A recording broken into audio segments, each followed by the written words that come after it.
Bonsoir. Nous vivons, vous le savez, une époque violente, troublée. Si violente, si troublée que la rubrique des faits divers est devenue une véritable industrie. Une industrie, bien sûr, qu'il faut alimenter. Et c'est là que le malheur des uns fait le bonheur des autres. Allez, je prends un exemple entre mille. J'ai à côté de moi Ange Bastiani, qui est un des rares auteurs actuels à ne pas sortir de prison. Eh bien, il ne se tire pas, en France ou dans le monde, un coup de fusil. Il ne se passe pas une affaire délicate sans que, honnêtement, elle lui rapporte quelque chose. Enfin, chaque fois qu'il y a un crime, une affaire de drogue, on vous téléphone, et j'imagine qu'en ce moment, on vous téléphone souvent. Je reçois beaucoup de fils, je reçois beaucoup de documents et beaucoup de colis. Je reçois même aussi quelques cercueils. Mais enfin, ce sont des cercueils format pékinois, alors je ne tiendrai absolument pas dedans, ce qui fait que je n'en tiens absolument pas compte. Oui, il y a des gens qui savent que vous détenez certains secrets, ils ne voudraient pas que, comme on dit dans certains bars, vous cassiez la cabane. Oui, et comme ça se porter un chapeau. Mais enfin, ça... Bon, enfin, vous êtes un garçon à la fois assez sensé, assez prudent et assez adroit pour savoir jusqu'où on peut aller. Oui, je compte ne pas aller trop loin. Et finalement, on peut très bien renseigner les honnêtes gens sans faire de tort aux malhonnêtes. Absolument. Oui, il y a une frontière un petit peu délicate, mais vous la connaissez. Enfin, vous vivez des vices et des turpitudes de notre époque. Oui. Apparemment, vous en vivez bien, bien habillé, vous avez un gros cigare. Vous savez, j'ai un gros cigare parce que je suis cardiaque et que les cigarettes me sont interdites. Oui. Je me suis laissé dire d'ailleurs que si vous étiez cardiaque, c'est parce que vous aviez mené avec trop de conscience professionnelle certaines enquêtes délicates. Dans ma jeunesse, il faut dire, j'ai eu une vie un petit peu western, style western, et si je ne sors pas de prison maintenant, j'en suis sorti il y a quelques années cela. Alors, de toute façon, enfin, on y rentre, on en sort.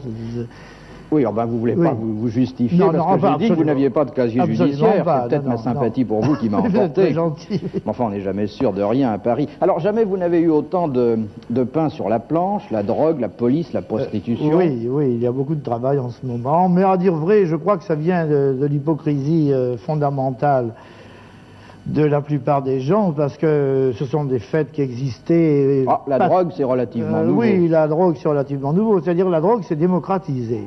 De même que l'homosexualité, d'ailleurs. C'est-à-dire qu'avant, on n'aurait jamais soupçonné, par exemple, la classe paysanne de fumer de l'herbe. Vous comprenez-vous, l'herbe, on la faisait pousser ou on l'arrachait si elle était mauvaise. Comprenez-vous, et je crois que ça devient inquiétant, non pas pour l'herbe, parce qu'il y a au fond pas plus dramatique que la tabagie, enfin, où ça devient vraiment inquiétant, ce sont les drogues dures, n'est-ce pas? Et alors là, ça pose un problème, c'est incontestable. Bon, la police. Oui. La police, est ce qu'elle a toujours été, au fond. Je crois que sous l'ancienne Rome, la police était ce qu'elle est maintenant, et je crois que dans l'an 2000, dans l'an 3000, elle sera toujours, et si un jour on établit une colonie quelconque sur la planète Mars, la police sera toujours, c'est-à-dire en proie à des tentations extraordinaires, parce que disposant d'un tout petit budget, et se trouvant face à face avec des gens qui, eux, disposent d'énormes budgets. Alors je me souviens qu'un chiffre, c'est que le proxénétisme a fait un chiffre d'affaires annuel de 300 milliards d'anciens francs. Oui, et le budget de la police... Et je suis en dessous de la vérité. Oui. Le budget de la police est très inférieur, bien disons qu'un OPJ, puisqu'il n'y a plus d'inspecteurs, les OPJ gagnent à peu près, je parle toujours en anciens francs, 250 000 anciens francs par mois, et un divisionnaire se fait à peu près 500 000. Vous voyez, alors qu'est-ce que vous préconisez, qu'on augmente les policiers ou qu'on diminue les proxénètes? Je crois que, à mon avis, c'est, vous savez, la doctrine libéraliste, laisser faire, laisser la loi de l'offre et la demande. Oui. C'est-à-dire, je crois surtout qu'il y a une question. Alors, en ce qui concerne le proxénétisme, l'idiotie majeure a été de supprimer les maisons. Comprenez-vous, parce que c'est créer des délits là où ils n'existaient pas. C'est créer des délits pour précisément provoquer de la délinquance et utiliser la délinquance pour en faire des indicateurs. La boucle est bouclée. Naturellement, le policier, dans l'exercice de ses fonctions, et même au-delà, est soumis à de nombreuses tentations. Des tentations de voitures, des tentations de maisons de campagne, de voyages, des tentations féminines aussi, quand même, il faut reconnaître qu'ils ne sont pas négligeables. Vous parlez dans vos livres souvent d'étoiles filantes, comme vous n'êtes pas un astronome patenté. Non. Mais écoutez, les étoiles filantes, c'est d'ailleurs un phénomène assez curieux et qui d'ailleurs est relativement récent, disons, dans les dernières années de notre époque. Ce sont des femmes qui sont ce qu'on appelle des occasionnelles, en opposition aux professionnels, n'est-ce pas? Et ce que les policiers appellent eux des fins de mois, et ça dit bien, le mot dit bien ce que ça veut dire, n'est-ce pas? C'est-à-dire ce sont des dames qui sont mariées, souvent mères de famille et fort honorables, et qui se livrent une fois le temps, enfin 2 ou 3 fois par semaine. Vous aviez dit fin de mois, maintenant vous dites 2 ou 3 fois par semaine. Oui, mais enfin, vous savez, on peut commencer à assurer sa fin de mois à partir du 10. Bien sûr, ça, c'est la prudence. Par exemple, là, il va y avoir l'époque des cadeaux, il faut dire qu'il y aura certainement une recrudescence, les magasins sont quand même très attirants, et notre société de consommation, évidemment... Le Père Noël a une lourde responsabilité. Et alors, il faut voir d'ailleurs qu'il y a à peu près 30 000, disons, professionnels officiels, et à peu près 50 000 occasionnels. C'est quand même assez énorme. Ce sont des dames alors qui n'ont souvent pas la formation professionnelle. Mais pas du tout, ils ont entendu une culture, une distinction. D'ailleurs, je vais écouter, si vous me permettez, je vais vous raconter une petite anecdote qui est absolument authentique. C'est un de mes amis qui l'autre jour se promenait sur les Champs-Élysées et qui rencontre une de ces dames qui déambulait, enfin plus ou moins professionnellement, et qui avait énormément de distinction, énormément de charme et de chic. Alors il la suit, ne fût-ce que pour voir, vraiment, il la suit dans un 2 pièces très proche des Champs-Élysées. Et là, il rentre dans le studio où il y avait d'ailleurs, les murs étaient tapissés d'ouvrages de philosophie richement reliés, Schopenhauer, Nietzsche, Kant. Enfin, alors il lui dit, mais enfin, ça c'est de la frie. Elle dit, pas du tout, je suis licencié en philosophie. Alors, l'ami en question est évidemment un petit peu interloqué. Il passe dans la seconde pièce, alors après avoir bu un porto, gentiment offert par la dame en question. Et là, alors il voit un piano à queue. Alors il lui dit, bah, bien entendu, ça fait partie du mobilier. Elle dit, pas du tout. Elle ouvre le clavier, elle se met à jouer. Elle joue une sonate d'Eric Satie d'une manière parfaite. Elle lui dit, mais en fait, comment Elle dit, mais écoutez, rien d'étonnant. Je suis premier prix du Conservatoire de Paris. Alors là, absolument sidéré, il lui dit, mais enfin comment, enfin quelqu'un d'aussi distingué que vous, d'aussi merveilleux que vous possédant votre culture, en êtes-vous arrivé là? Et alors elle a eu une réponse merveilleuse, elle lui a dit, eh bien écoutez, un coup de chance.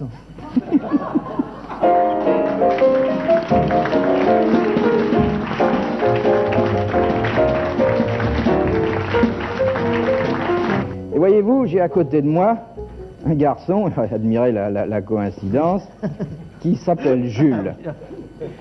Il s'appelle Jules, mais il ne va pas chercher son pain dans le même endroit que les vôtres. C'est un garçon qui a préféré la traite des vaches à celle des blanches. Pour tout dire, il nous arrive de la campagne, et d'ailleurs, ça éclate à l'œil nu. Hein. Est-ce que vous êtes un vrai campagnard, Jules? Ben oui, un vrai campagnard. Forcez pas l'accent, il faut que ça vienne naturellement. C'est naturel, de toute façon. Alors, j'arrive de Normandie, de la Basse-Normandie. Je sais pas si vous connaissez. Non, mais enfin, je veux dire, quand on vous a vu une fois, on peut pas vous oublier de sitôt. Oui, non, parce que vous savez, on se méfie un petit peu à Paris. On a vu tellement de ces faux campagnards descendre de Belleville seulement. Non. Mais vous êtes un vrai. Oui. Vous n'avez pas exactement les mains d'un garçon qui travaille la terre. Vous croyez? Oui. Ben écoutez, je vais redescendre bientôt, vous allez venir avec nous. Vous parlez toujours comme ça ou seulement quand vous êtes interviewé? Toujours comme ça. Et vous vous habillez comme ça dans votre village aussi ou seulement pour venir voir les Parisiens? Non, je suis tout le temps comme ça, partout où je vais. Je n'ai pas trouvé quelqu'un pour vous dire ça intéressera plus les journalistes si tu te présentes dans cet équipage. Non. Non, ben, façon, il fallait établir la pureté de vos intentions, maintenant c'est fait. Alors vous avez commencé à chanter en conduisant les bêtes au champ? Ah non, ça c'est pas... Non, voilà, je vais vous expliquer, ça c'est pas pensé comme ça. Il y a quelques mois, chez moi, il y avait le comice agricole, je sais pas si vous connaissez. Attention, vous perdez l'accent là. Non, pas en tout. Il y avait le comice agricole, et alors... vous connaissez ça, non? Ah oui, bien sûr. Ouais, et alors, le soir, il y avait le bal. Toutes les personnes que nous avons là ont été remarquées dans des comices agricoles. Je pense pas. Et alors, je chantais donc au bal le soir, et je chantais une chanson, Si tu touches à mon oisio. Comment dites-vous? Si tu touches à mon oisio. Ah oui. Et alors, il y a un monsieur qui est venu vers moi, parce qu'il faut que je vous dise, j'étais un peu gay, quoi. Et comme c'était la fête, c'était bien normal, hein. Et oui. Et alors, Donc il m'a dit, c'est pas mal ce que tu fais, est-ce que tu voudrais bien faire un disque? Ben moi, vous savez, sur le coup, j'ai dit, quand même, c'est un peu fort ça, c'est vrai, ça choque, hein. Alors, il m'a donné l'adresse du monsieur là qui chante, Frédéric Lecoute, qui s'occupe de moi. Vous avez combien de frères et sœurs? J'ai 4 frères et 3 sœurs. Ah oui, bah, évidemment, c'est un bon départ dans la chanson. C'est pas monsieur Stark qui vous aurait contacté Non. Non, il fait plutôt au sud de la Loire, lui. Alors donc, vous avez décidé un jour de venir à Paris, ce qui est normal quand on veut... Ah mais non, c'est pas tout de suite comme ça. Non, c'est un très beau conte de fées agricole d'ailleurs. Mais est-ce que c'est pas dangereux, je veux dire, parce que bon, on est heureux de vous avoir ce soir, ça nous amuse beaucoup même. Mais est-ce que c'est pas dangereux pour la terre, pour l'agriculture qui manque tellement de bras, alors qu'il y en a tellement dans la chanson des bras? Non, vous pensez pas que un jour il y aura trop de chansons et pas assez de betteraves? Non, je pense pas. Mais vous allez mener les deux de front peut-être? Bah, tout ça, pour l'instant, je peux pas dire. Hein. Ça peut très bien chanter en étant juché sur un tracteur. Ah, bah ça, c'est ce que je fais tous les jours. Hein. Oui. C'est ce que je fais, je chante. C'est la première fois que vous venez à Paris? Non, parce que je suis venu pour répéter, mais sinon, j'étais jamais venu avant. Oui, vous êtes juste venu pour quelques conférences de presse, ce qui est normal quand on est dans l'agriculture. Quelles sont les réactions des jeunes filles de votre village? Elles vous regardent d'un autre œil maintenant? Bah, tout le monde est bien content, vous savez ce que c'est. Tu fais un disque, au début on ne croyait point, puis maintenant ils ont vu les articles dans les journaux, vous pensez bien. C'est la gloire du pays. Oui. Eh bien, je dois dire que vous êtes un chanteur adroit. Un chanteur adroit parce que vous avez choisi tout de suite ce qu'il fallait pour pénétrer dans la mémoire de vos contemporains, et ce qui est plus difficile pour y rester. Bon, une apparence physique qui ne ressemble à une autre. Et puis surtout, vous avez trouvé la chanson qui constitue la meilleure carte de visite, puisque le titre, c'est Jules. C'est votre nom.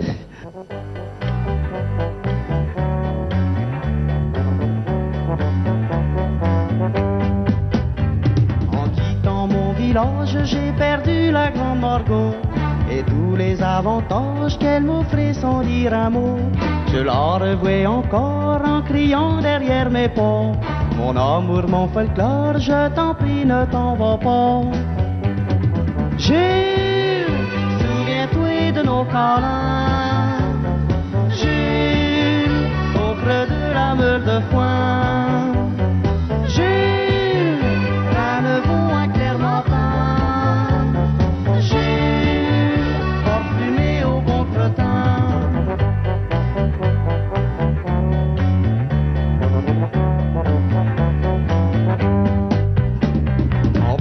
Dans la ville, comme j'ai l'air d'un paysan, je suis jamais tranquille, on se fout de mon accent.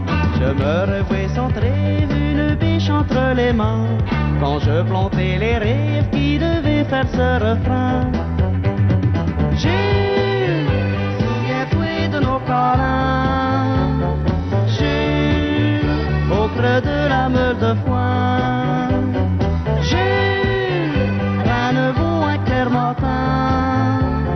Jules, parfumé au bon cretin.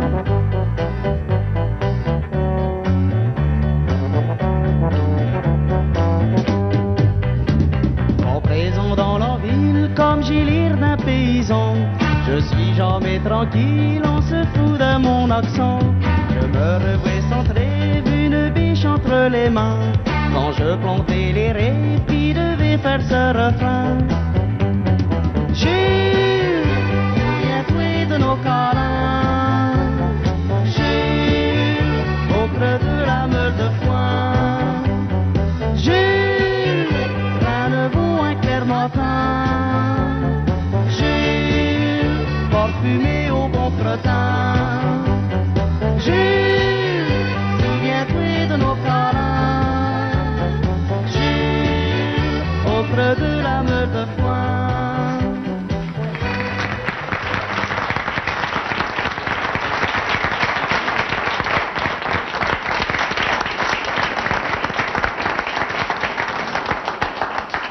Finalement, on applaudit peut-être autant le courage de ce garçon que son talent. Il aurait pu vivre serein à la campagne, entouré de vaches. Il va maintenant fréquenter des faisans. Ah, c'est quand même une curieuse époque que la nôtre, mon cher Michel Magne. C'est une très difficile époque que la nôtre, cher Philippe. Bon, vous êtes, avant d'être un jeune marié, un recordman de la musique de film.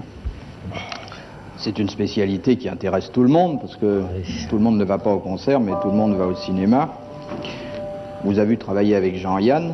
Est-ce que vous avez besoin de voir un film pour écrire une partition? Habituellement, oui. Jusqu'à maintenant, tous les films que je faisais, on est toujours les derniers avertis.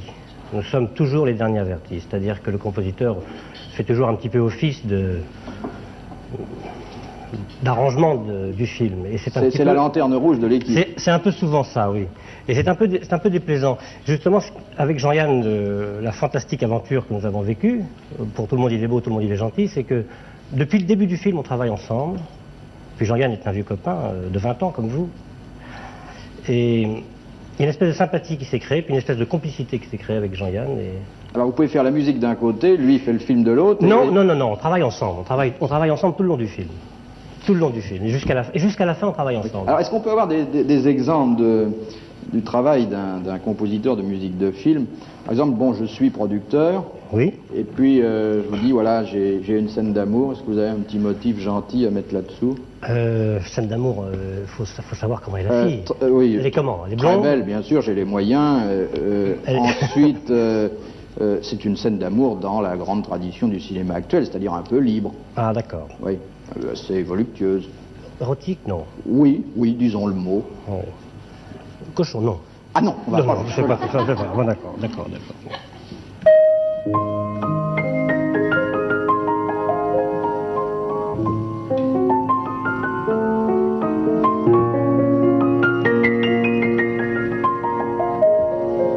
Bon, c'est pas mal, mais il y a le mari qui arrive. Alors, le mari arrive.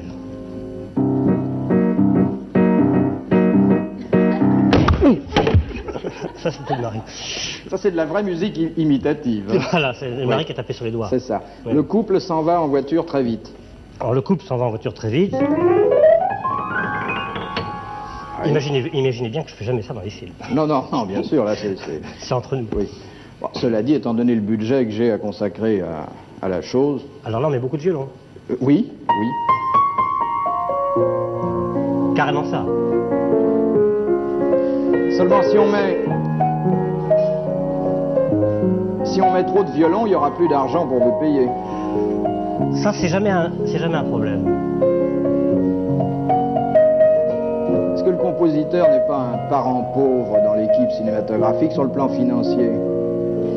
Les autres peut-être, oui, moi non. Non. Mais les autres?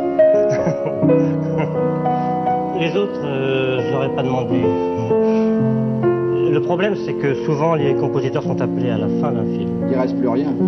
Moi, je me débrouille toujours avant. Ah, je comprends maintenant pourquoi vous tenez à être à l'origine.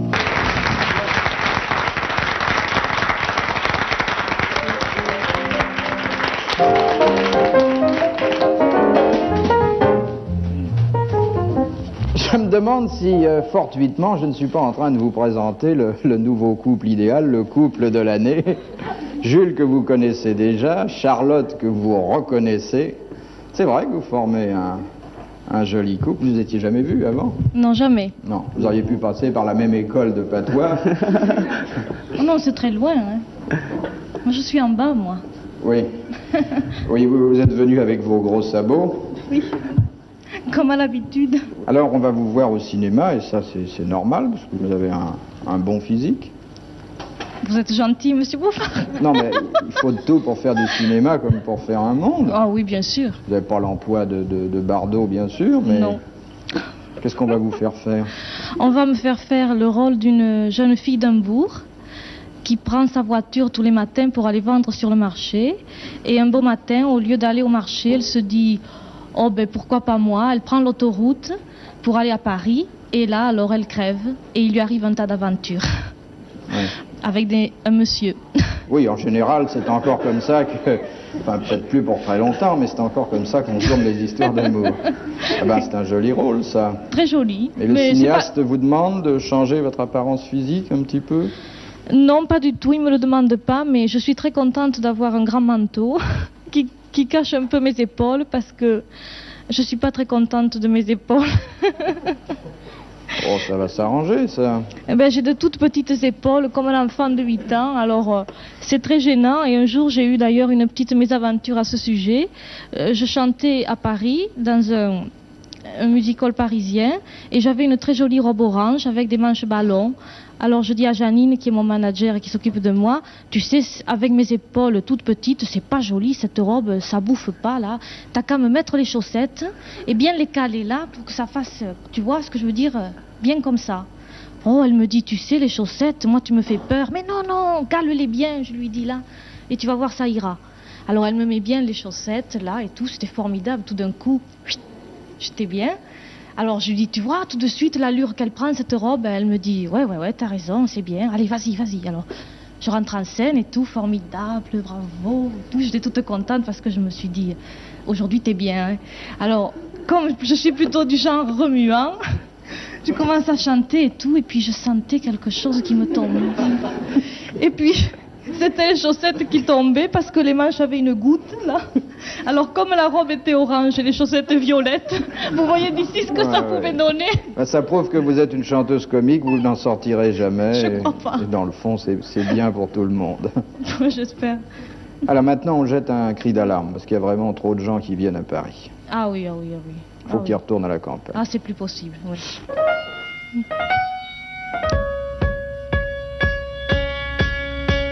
J'ai bien du mal à m'habituer à tous ces gens qui sont pressés. Allez me dire pourquoi.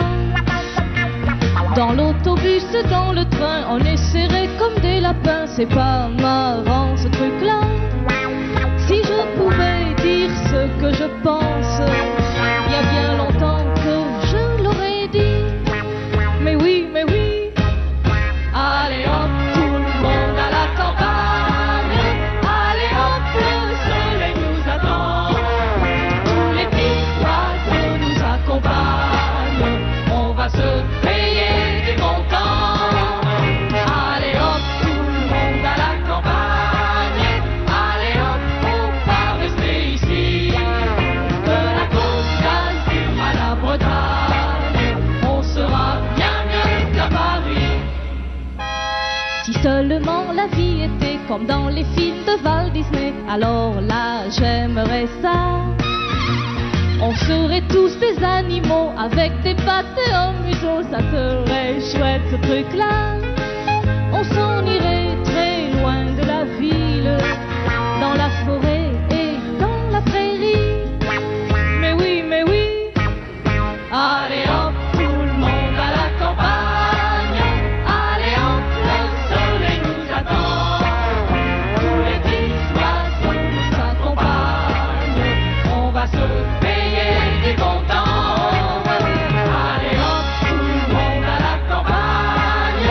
Allez hop, on va rester ici. De la Côte d'Azur à la Bretagne, on sera bien mieux qu'à Paris. Ce n'est pas un conseil que je vous donne, mais la nature n'est pas loin d'ici. Prenez une décision, prenez la bonne, c'est ça la vie. Mais oui. Allez hop, tout le monde à la campagne. Allez hop, le soleil nous attend. Tous les petits oiseaux nous accompagnent. On va se payer des contents. Allez hop, tout le monde à la campagne. Allez hop, on va rester ici. De la Côte d'Azur à la Bretagne, on sera bien mieux qu'à Paris. Oh, allez hop, tout le monde à la campagne. Allez hop, le soleil nous attend. Les petits oiseaux nous accompagnent. On va se payer des contents. Allez hop, tout le monde à la campagne. Allez hop, on va rester ici. De la Côte d'Azur à la Bretagne.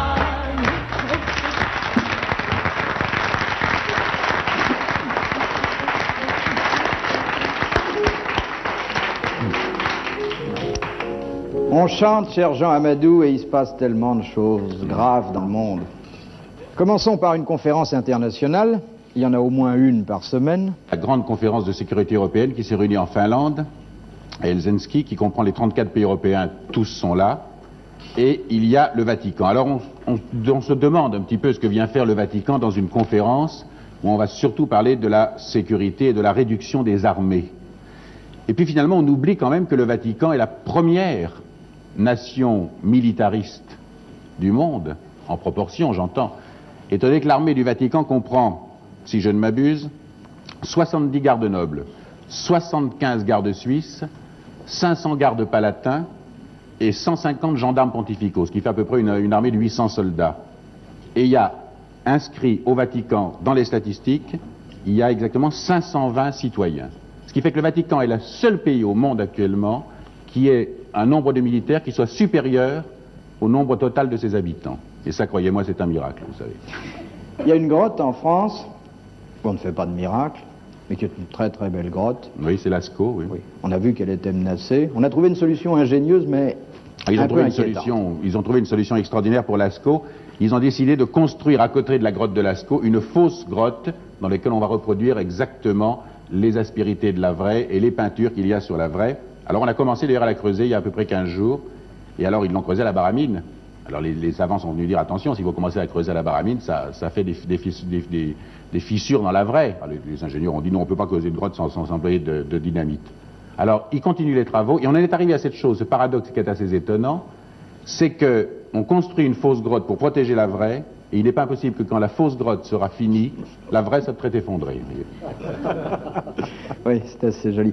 C'est un peu plus futile, mais enfin c'est quand même digne d'être souligné. Vous avez vu ce qui se passe dans l'armée britannique. C'est une révolution. Ah, c'est une énorme révolution, car l'armée britannique abandonne le short, le fameux short de l'armée des Indes, qui était le symbole de l'armée des Indes britannique, et elle abandonne le short, et le porte-parole a annoncé cette nouvelle assez triste pour les Anglais en disant « Nous avons pris cette décision parce que finalement nous nous sommes aperçus que le genou n'était pas la partie la plus attrayante de l'homme. » Alors on se demande un petit peu, évidemment, ce que c'est que la partie la plus attrayante de l'homme. C'est peut-être pas le genou, d'ailleurs, j'en sais rien personnellement, il faudrait faire un référendum auprès des dames.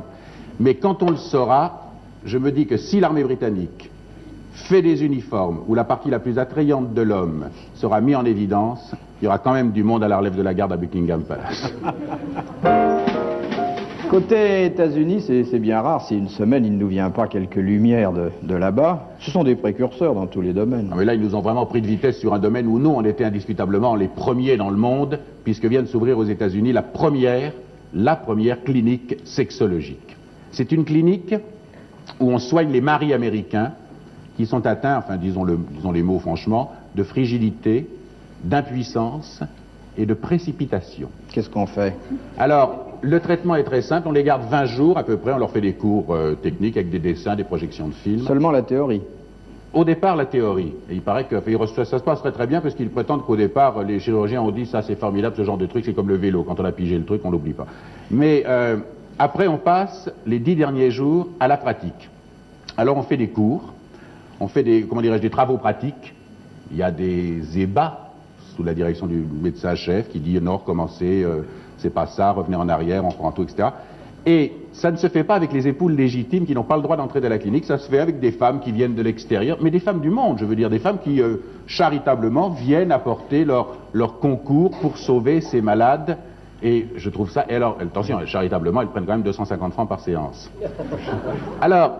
Bon, je veux dire, ils n'ont rien inventé dans ce domaine, parce que nous, des cliniques comme ça, il y en a plein à Paris. Je veux dire, à ce compte-là, Pigalle est un immense ensemble hospitalier. Mais là où je trouve que les Américains sont formidables, c'est que ce sont les premiers au monde qui aient quand même réussi à se faire rembourser ça par la sécurité sociale.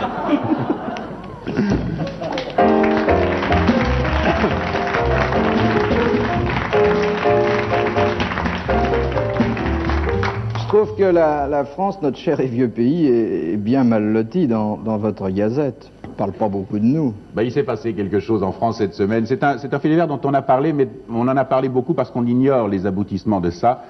C'est un agent de la force publique qui a tiré un coup de semonce sur un suspect à un moment donné. Le gars a été touché à l'épaule. Alors on a dit aux flics, quand même, vous exagérez, parce qu'à l'épaule, vous risquiez de le tuer pour un coup de semonce. Et le flic a dit, mais j'ai pas tiré dans l'épaule, j'ai tiré dans les jambes. Alors, on dit bravo, vous avez tiré dans les jambes et vous le touchez à l'épaule à 10 mètres. Ah, il dit attention, a dit le flic. La rue était en pente. Alors, je veux dire, non mais ça parce qu'on ne sait pas. C'était un flic à rue plate. Non, je m'explique. Il y a des flics qui sont entraînés à tirer en rue plate et il y a des flics qui sont entraînés à tirer en rue en pente. C'est pas les mêmes, je veux dire. On met pas le même flic aux Champs-Élysées qu'à Pigalle, rue Le Pic, je veux dire à Montmartre, rue Le Pic. Et c'est très difficile de tirer en rue en pente. Évidemment, je veux dire, il faut fatalement des flics qui sont un peu plus évolués parce qu'il y a une question de géométrie dans l'espace. Il faut compenser l'angle, n'est-ce pas, avec son bras. Ça va très très loin. Le règlement dit que si on est en aval de celui qu'on vise, on doit tirer 2 mètres au-dessus de la tête pour le toucher aux jambes. Voyez. Et si on est en amont, on doit tirer dans ses propres pieds pour toucher les siens. Alors, pratiquement en gros quoi. Alors il y a une question qui se pose. Que fait un flic à rue plate quand il surprend un voleur dans une rue en pente? Alors c'est très simple, le règlement est formel, il doit le poursuivre en tirant en l'air jusqu'à ce qu'ils soient tous les deux dans une rue plate, et là il lui tire dedans. Enfin je veux dire c'est très simple.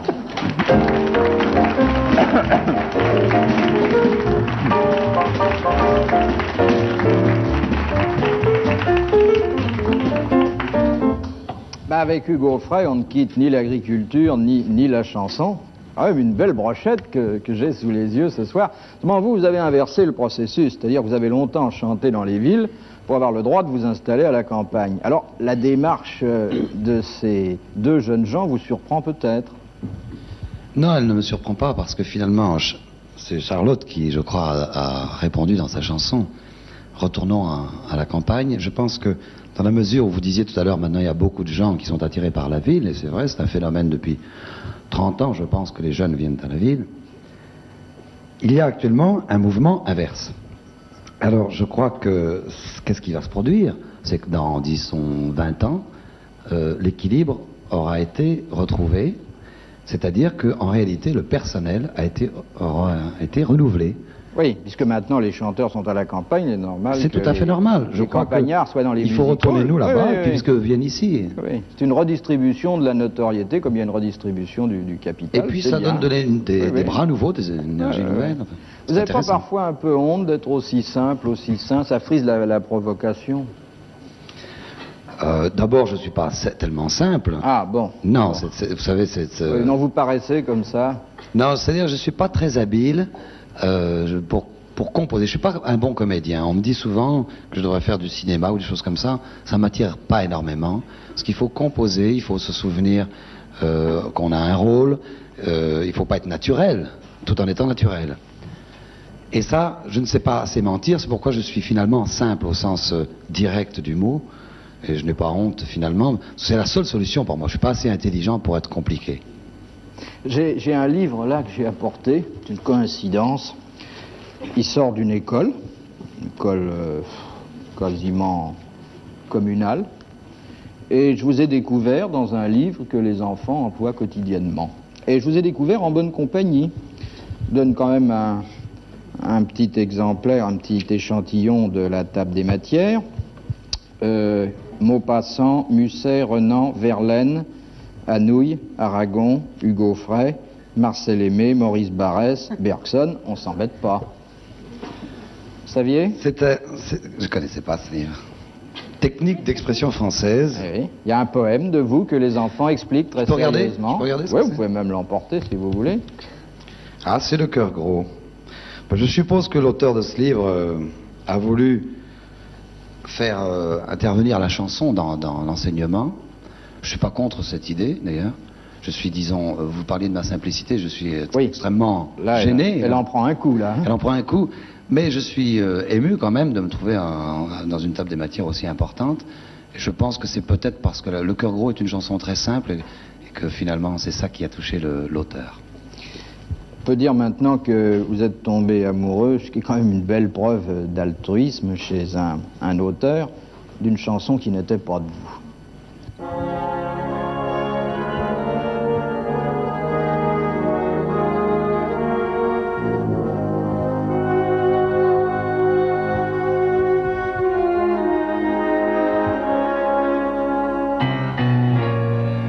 Il pleut doucement sur le trottoir et la nuit est déjà perdue. Nos pas se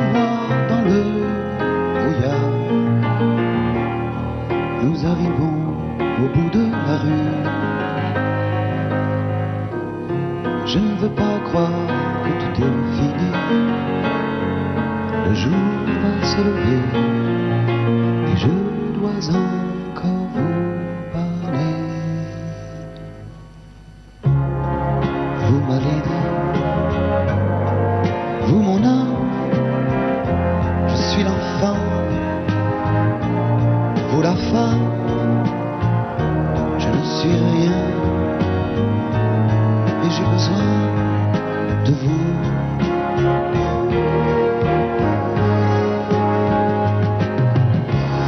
Vous romantique, et moi fou, vous ma maîtresse, je viens à vous. Aimez-moi et gardez-moi pour vous.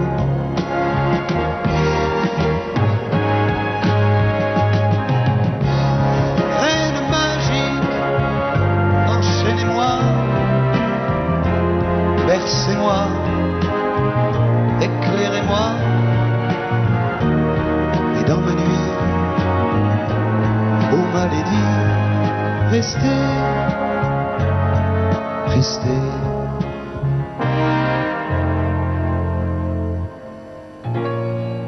Est-ce la fin de notre histoire? Les mots sont-ils déjà fanés?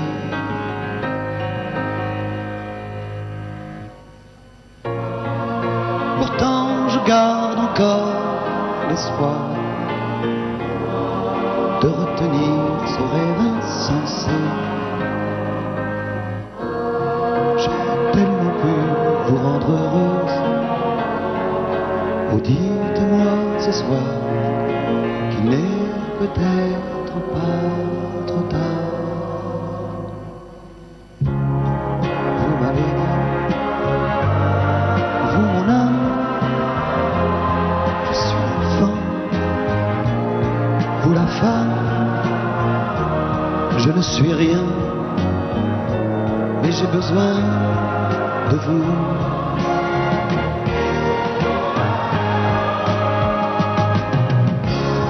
Vous romantique, et moi fou, vous ma maîtresse, je viens à vous. Aimez-moi et gardez-moi pour vous.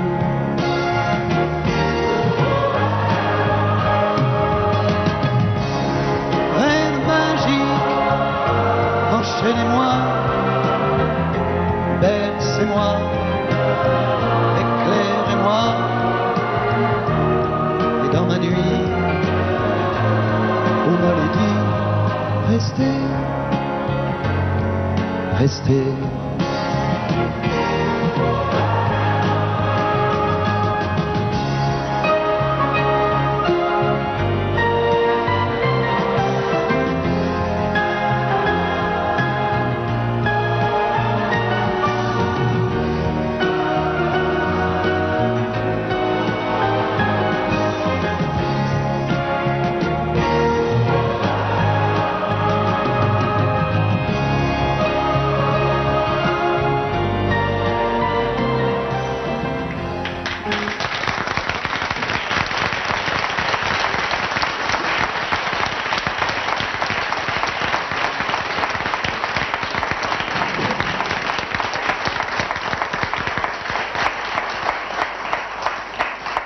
Vous qui êtes un fin gastronome, André Castelot, qu'est-ce que vous pensez de cette sauce? Je crois qu'on pourrait dire que cette sauce fabriquée par l'accessoiriste de la maison, n'est-ce pas, est une colle de pâte. Mais la première béchamel avait un peu cet aspect-là, parce qu'on a amélioré depuis, on a mis de la crème.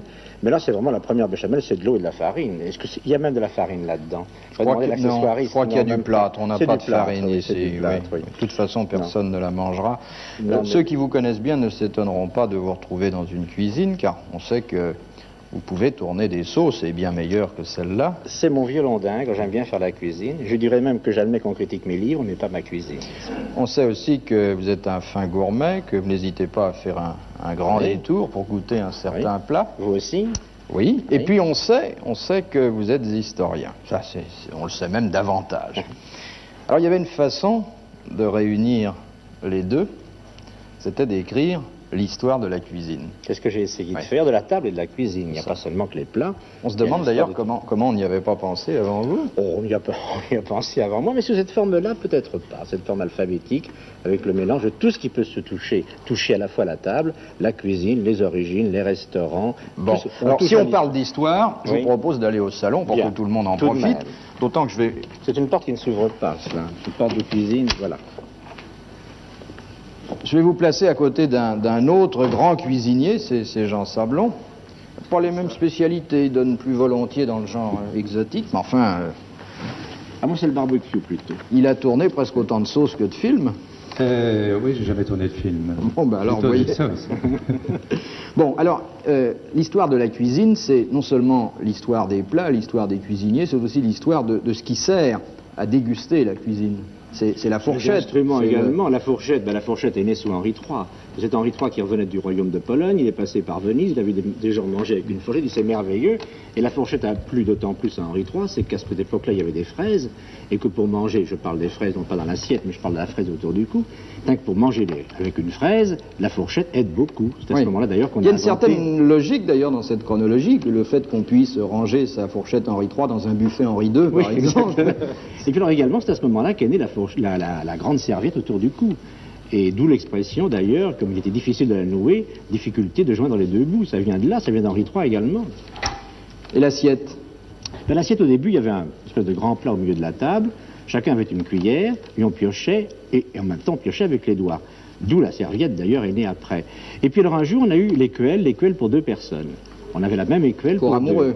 Pour amoureux, même pour gens qui se connaissaient à peine. D'ailleurs, faire écuelle avec quelqu'un, c'est une expression qui voulait dire qu'on a rencontré quelqu'un qui vous plaisait, qu'on avait rencontré à table.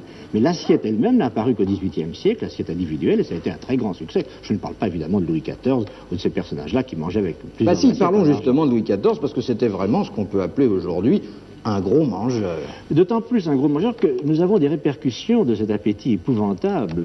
Vous savez que Louis XIV, on lui servait facilement une centaine de plats, il en mangeait une quinzaine, il faisait beaucoup de cheval.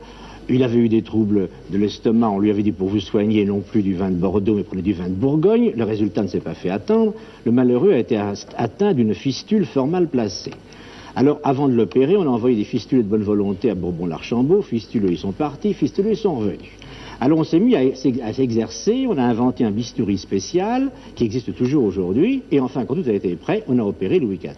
Ça a tellement bien réussi que les demoiselles de Saint-Cyr, à la demande de Madame de Maintenon, ont chanté un hymne. Cet hymne, la musique a été composée par Lully et c'est Dieu sauve le roi. Ce qui fait que nos amis anglais ont leur hymne national grâce à la fistule de Louis XIV. Voyez-vous que la table se met à tout. Ça c'est curieux, oui. Il y a aussi un personnage dont on ne s'attend pas à ce qu'il ait aussi gros appétit, c'est Louis XVI. Louis XVI avait un appétit terrible et presque maladif, car même dans les circonstances les plus pénibles de sa vie, il a continué à manger. Quand il est revenu de la Convention après son procès, ou plutôt pendant son procès, il a demandé un morceau de pain à Chaumette qu'il raccompagnait en voiture au Temple, et au Temple, après une journée harassante comme celle-là, il est parvenu à manger 6 côtelettes, 5 ou 6 œufs durs et un poulet. C'est tout de même pas mal. Tout de même un homme qui était prêt à partir pour l'échafaud, qui savait que c'était vraiment très grave à ce moment-là pour lui, et bien ça ne lui a pas coupé l'appétit le moins du monde. Il y a des personnages qu'on retrouve dans cette histoire de la cuisine et qui n'étaient pas connus sur ce plan-là. Je pense à Talleyrand, par exemple. Talleyrand a inventé le parmesan dans le potage. Ce ne sont pas les Italiens, c'est lui. C'est lui également qui était un connaisseur extraordinaire pour le brie. Il a amené le brie à Vienne, et c'est grâce au brie de Talleyrand que certainement nous avons pu obtenir bien des choses au congrès de Vienne, car il avait réussi complètement à séduire ses invités grâce à son brie. Mais ce qu'il avait surtout d'extraordinaire, c'était la manière dont il découpait à table. On lui amenait le rôti, et avec une royale insolence, il est tourné vers le personnage le plus important, disant que votre Altesse Sérénissime me ferait la grâce d'accepter une tranche de bœuf. L'Altesse Sérénissime répondait, mon cher duc, est-ce que je vous ferai le grand honneur d'accepter une tranche de bœuf? Monsieur le marquis, puis-je vous offrir du bœuf? Ça descendait comme ça jusqu'au bout, c'est Dupont, bœuf. Et parfois même le monsieur qui n'était même pas Dupont, n'est-ce pas, il avait le droit simplement à un geste des yeux et à un geste du couteau, on ne lui parlait même pas. De manière très insolente, évidemment. Parfois, ce ne sont pas les rapports entre les grands hommes et la cuisine que vous décrivez, mais les rapports entre des événements historiques importants et des plats. Et là, alors, on ne peut pas ne pas penser au poulet maringot. Ben, le poulet maringot, Napoléon était un monsieur qui n'était pas un gastronome le moins du monde. Il commençait parfois par le dessert, bien entendu. Vous l'aimez beaucoup, vous êtes comme moi, nous sommes des amoureux de Napoléon, mais enfin, c'était pas un gastronome, on peut l'admirer pour autre chose. Mais le soir de la bataille de Marengo, il avait très faim. Il a voulu manger du poulet. Mais le poulet, ça dure tout de même au moins 40 minutes pour arriver à faire un poulet bien cuit. Alors le cuisinier a eu l'idée, comme Napoléon avait faim, de prendre un poulet, de le couper en morceaux, de mettre des tomates, de mettre les morceaux de poulet, de faire bouillir ça avec du vin blanc, des oignons, et c'est le poulet Marengo. On peut le faire avec du veau également. C'est intéressant aussi parce qu'il y a un tas d'expressions qui sont tombées aujourd'hui dans le domaine public, qu'on emploie quotidiennement, et qui ont leur origine dans ce département culinaire. Nous venons d'en nommer une, je vais parler de bout. Enfin, il y a des quantités d'expressions qui sont nées et que l'on pense encore aujourd'hui. Quand on dit par exemple, allons sabler le champagne. Bah, sabler le champagne, qu'est-ce que ça veut dire? Autrefois, on aimait le champagne très sucré, très doux, qui moussait beaucoup. On soufflait dans son verre. Le verre permettait à ce moment-là de retenir le sucre qu'on y versait. On sablait son verre. On dit sablon le champagne. Et on dit sablon le champagne, bien sûr. Oui, on dit sablon le champagne et chaque fois que on voit apparaître Jean Sablon, on dit un tas de choses agréables parce que on applaudit à certaines époques qu'on a connues, qu'on a vécues. J'imagine que tous les publics doivent converger vers vous avec l'œil attendri et le compliment parfois maladroit. Ah oui, c'est-à-dire que il m'est arrivé une petite histoire dans le Midi. Je sortais de chez moi, j'habite sur un petit chemin. Alors je sortais ma voiture comme ça, et puis je vois une dame qui passe avec un chien, une dame d'une 50aine d'années, je crois. Et puis on sent quand les gens vous reconnaissent, ceux qui vont vous parler. Alors je vois que cette dame se retourne, et puis le temps je ferme mon garage, elle arrive, elle me dit « Vous êtes bien monsieur Sablon ?» Je lui dis « Oui, madame. » Elle m'a dit des choses gentilles, et puis elle me dit au moment de partir, « Vous savez, c'est le plus beau jour de mes vacances. » Alors je dis, madame, maman, c'est trop. Elle dit, oui, vous avoir vu de votre vivant. Mais ça ne s'invente pas. Non, ça ne s'invente pas. Bon, j'imagine qu'on vous parle non seulement de vous, mais de vos chansons, et que tout le monde... Il y a des erreurs aussi dans les chansons. Je me souviens aussi d'une histoire qui est arrivée à San Francisco, où je signais des disques. Dans un grand magasin, il y a une dame qui est venue avec sa fille, alors elle disait « Dis-lui toi », enfin en anglais. Je vous dis pas en anglais, parce que vous ne parlez pas. Et elle dit « Dis-lui ». Alors elle dit « Je voudrais avoir le disque de cette chanson qui s'appelle Samovar Song ». Je me dis « Samovar Song, qu'est-ce que ça peut être que ça ?» Elle dit « Si, la chanson qu'on joue toujours quand vous entrez en scène, ou c'était vous qui passez sans me voir ».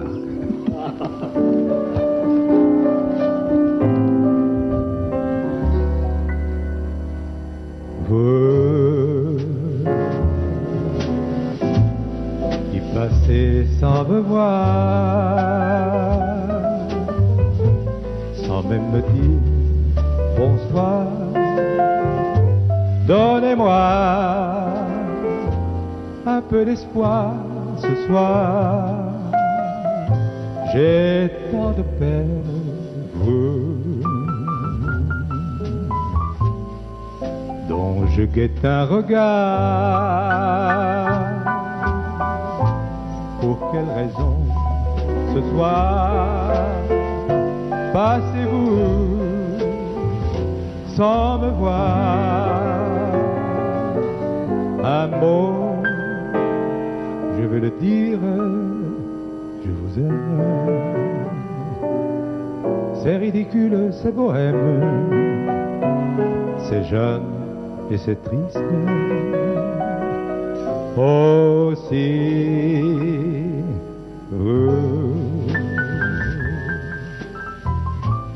Qui passez sans me voir, sans me donner d'espoir. Adieu, bonsoir.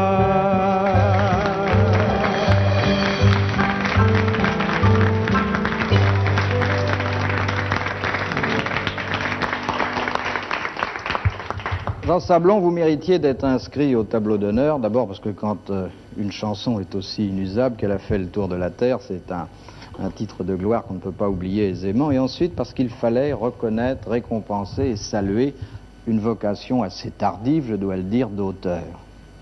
Oh, pas tellement tardive, j'ai déjà écrit des choses. Oui, Oui. on n'a jamais beaucoup insisté. Mais je préférais les chansons des autres que les miennes. Ouais. Or, celle-là, il fallait avoir connu l'époque en question pour l'écrire. C'est presque une chanson documentaire. Ah oui, c'est-à-dire que ça va rappeler des souvenirs aux gens qui ont connu l'époque. Moi, j'étais assez jeune au début de la chanson. Alors, situons l'époque. Eh bien, entre 20 et 30, 1920-1930. Comment y associer la jeune génération? C'est facile, d'abord c'est instructif, mais ils n'ont qu'à chanter les finales avec moi, ils vont apprendre tous les noms des endroits et des gens. Hein? D'accord? Bon.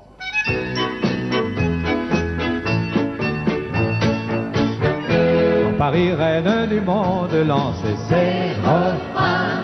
À son époque de gloire, vers les années 20. D'Amérique, Mistinguette, nous Ramones et Gambette. En chantant, ils ont tout, mais pas ça aux USA. Quand les Parisiennes portaient des bracelets jusque-là. Quand le couturier Poiret était vraiment le roi. Le Charleston faisait rage, en hispano-endolage. Le tout Paris se montrait à l'aide des acacias. Lorsque Vienner et Doucet jouaient au bug sur le toit, quand Raquel Meller détaillait la violette des rats, c'était une ronde folle, du bal nègre à la coupole, et du grand écart à la closerie des lilas. Les Dolly Sisseurs lançaient alors un nouveau pas, et les danseurs de tango luisants de gomina enlaçaient les vieilles dames, leur donnant du vague à l'âme. Mais Paris était la capitale de la joie.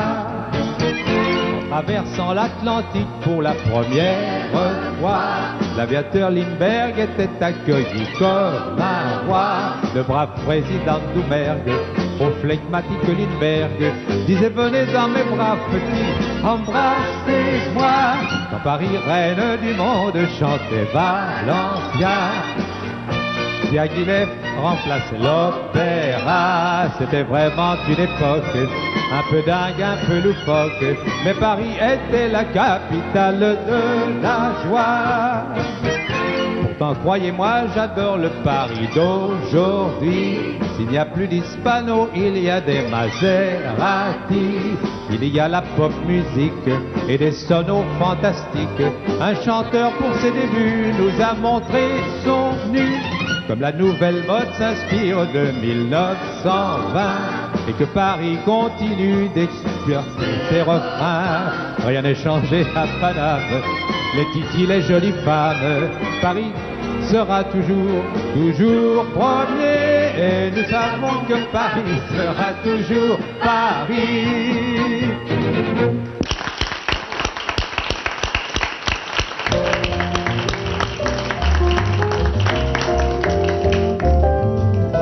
Georges Folgoras et Philippe Bouvard vous ont proposé Samedi soir, une émission présentée par Philippe Bouvard et Diane Segar avec la participation d'Ange Bastiani, Jules, Michel Magne, Charlotte Julien, Jean Amadou, Hugo Frey, André Castelot, Jean Sablon, avec Raymond Bernard et son trio, à la basse Pierre Michelot, à la batterie Yves Legrand, directeur de la photo Jean Limousin, caméraman Mamoun Albani, Jean-Claude Couchou, Freddy Nivière, Jacques Vauchel, ingénieur du son Bernard Pelé et Michel Laringoli, ingénieur de la vision André Le Thénault, assisté de Michel Burger, chef de production Marie-Luce Montoz, chef de plateau Jean Guillemin, montage magnétoscope Thérèse Sontag, assistant réalisateur Ivan Bazarov, script Rose Robin Schneider, réalisation Jacques Brialy. Bonsoir.